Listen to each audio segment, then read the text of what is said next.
Yeah. You're gonna go in there with the behavioral classroom and be wrestling all day or don't, but can't touch them. But they going it's jumping in there. So I taught special ed. It's jumping in there. It's not sweet. So you going and your hands keep them to yourself. That's what I'm gonna tell you. You know what I'm saying? Because this ain't for you. But I'm just saying now you did a rush to get black men back in the classroom because you're realizing that you hired all these women and put them in classrooms with these kids, especially male kids, and not even just black male kids, it's white males, Hispanic male kids. It's not enough male population to stem that their aggressiveness of them. Hmm. You know what I'm saying? And that's just what it is. You know what I mean?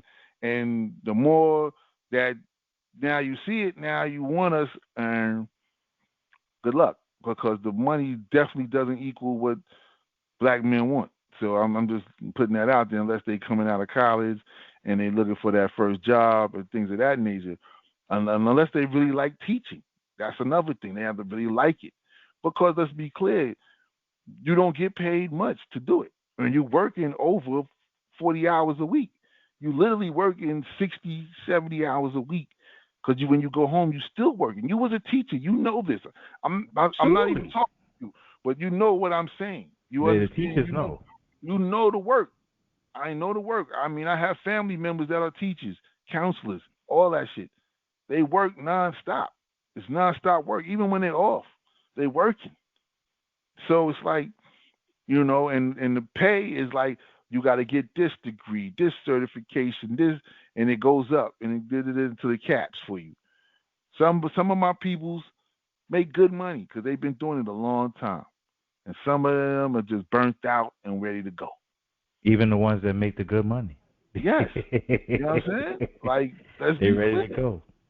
So here it goes. It says Vice President Harris will build a pipeline of black male teachers, including by investing in programs under the Department of Education, which Trump wants to eliminate, to collaborate with historically black colleges and universities, HBCUs, and minority serving institutions, MSIs, and will empower black men and others to enter and succeed in teaching professions where they can serve as role models, mentors to students, and improve academic outcomes. Harris will also expand registered apprenticeship for teachers and continue to support public service loan forgiveness program to recruit and retain black male teachers, which Trump tried to eliminate as president. Statistics have shown that black student retention rate overall success increases when they have at least one black male teacher during their elementary school years. And I'm not even going to talk about that because I just don't want to get into that right now because Hmm. elementary Hmm. school, they definitely don't put black men in elementary school. Like they Absolutely definitely, not. they They're definitely. very rare. Hey, It's very you're rare. It's talking about very rare. in regular It's public school, not charter yeah. schools. In public school, It's you'll be very rare. hard pressed to find It's a very black rare. You're not going male exactly. You're teacher. not going. That's That's fact. like that's facts. You're not even going to see that. And maybe the highest grade you may see him in is fifth grade. That's it. They're like Well, 10 years old. they push them along. Let's see, maybe like sixth to seventh grade. You'll see them in middle school, maybe, Okay. What's the maybe. next? But you know what? You seeing? I'm talking about. I say see them. You're gonna see like one. Yeah, that's what they said. You know what I'm They saying? said they seen one. They seen one. At least one black male teacher has increased the retention rates and overall success of these schools. One black man. Right. That's crazy. Out So of a what if you school with had? 30 So, teachers, so what if you had 10 black men in these schools? What that's would the too much. retention rates be? It'd be well. I worked in one, so I worked in a couple where we have multiple black men in the building. Like that whole school graduated, damn near. Yeah. Like that's just a fact. So I'm not going. I just want to hit a couple more points on this. Invest in grant programs for mentorship and leadership development. Provide financial support to financially stressed farmers and ranchers. Here we go again with this shit, including black farmers and ranchers that have been denied access to capital. Y'all say this all the time. The money hasn't gotten there to those farmers. Just saying. You know what I mean? Providing black men and their fans with reliable, low-cost internet access. Niggas ain't got internet? Nah. Okay. Not really. Not in New. That was a problem during the pandemic. They had to give free Wi-Fi and hotspots to underprivileged. Well, I mean, if you got phone, if you got a cell phone, you got hotspot. Yeah, but it don't last long. It just don't last long. Yeah, it don't last long. So. They had to have these providers for anybody that was receiving public assistance with SNAP. Yeah, but that's only for those people. Yeah. I mean, everybody else paying. People here in New York is on SNAP. It's 60% of the people here. I mean, we not. 60, I'm not. Fam. If we start talking SNAP, let's be clear. It ain't black people that's on that. So but we ain't gonna do that. We ain't gonna do that. We don't gotta do that. You're right. But let me just say that 60%, it's actually 58. 50% of the people on SNAP here in New York are Jewish. Okay. I didn't want to say it, but I don't. It's a fact. But go ahead. So next, relieve the burden of medical debt so black men can take advantage of opportunities to build wealth and start business. More than 1 in 4 black households report having medical debt significantly higher than the rate of medical debt for all adults. Basically, just a lot of words that are insane. It's not. These are all something that may happen and may not happen. It's nothing solid. It doesn't. Oh yeah, okay. You said it right. So, it may or may not happen. You gotta have hope. Yeah. Let's work together. He's gonna destroy the world. That's all you're hearing from the other side. Let's work together and let's hope. She will also make it a top priority to lower the cost for black men by revitalizing competition in food and groceries, and enacting the first ever federal ban on corporate price gouging, benefiting black families who spend significantly more of their budget on groceries than other families. All right. You're saying that so basically you gonna put you basically gonna telling the corporate motherfuckers if we catch y'all gouging, the Fed's gonna bang y'all with fines and shit like that. They should have been doing that because they did that all day. That's what they do. Yeah, like you could have been doing that right now though. You could do it right now. You could make an executive order and do it right now. Exactly. He could have been doing that 2 years last year. He should have did it during the pandemic. You know what I'm saying? So that's when they was gouging. Exactly. Hand sanitizer was $4. You know what I'm saying? Crazy. Like the toilet tissue $20. Yeah. For a pack of 6, $20. Like, come on, man. Like that's when you should have been executive order. Anybody we catch gouging, we banging them by. You would have made a lot of noise. That's where you would have galvanized support because everybody was feeling. They didn't give a fuck. They didn't care. They didn't give a fuck. Shit, they gave the people $1,200. Come on, man. You didn't give a fuck.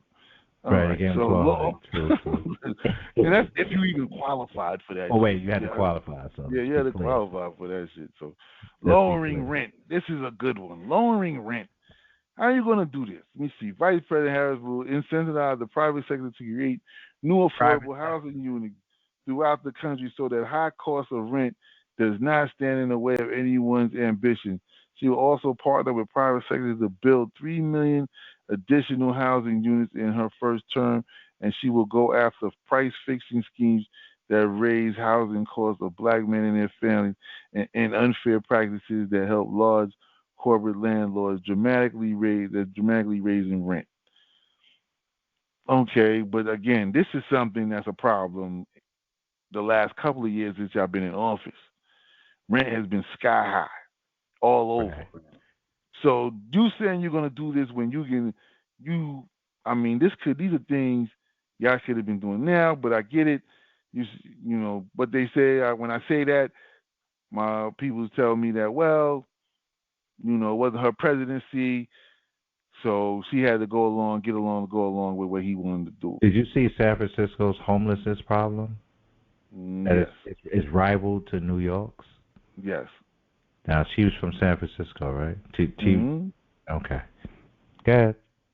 Told my Now, rents and yeah, so now she wants to more than triple the number of new first-time black homeowners. This is the one we talked about before. She's going to provide $25,000 down payment for first-time home buyers who lack inherited wealth. What? Okay. So first of all, you're going to put down 25 grand. I mean, if you don't get the houses, Lauren, and the rent under control, that's not the 25 still going to leave price people out because people are selling houses for top dollars. Like, I mean, look at New York. What are you going to buy in New York City and put down 25,000? You can't even get a condo. You may get a one bedroom. You might what are they requiring? They're requiring 3%, right? Through FHA, the federal lending. You can drop 3%. So a friend of mine, he bought a home, and it's 6. So he dropped 3%. 3% of 600,000, 700,000. That's 20-something thousand. That's 18 to 20,000. That ain't shit on a $600,000 house, which is like that's the going rate on a crib, like one family home in certain parts of the city. Now, yeah, I know that it balloons because there are like $1 million properties in Manhattan that they got to get lumped into it. But if you roll around Brooklyn and parts of Queens, a lot of those homes are 3, 4, 5, 600,000.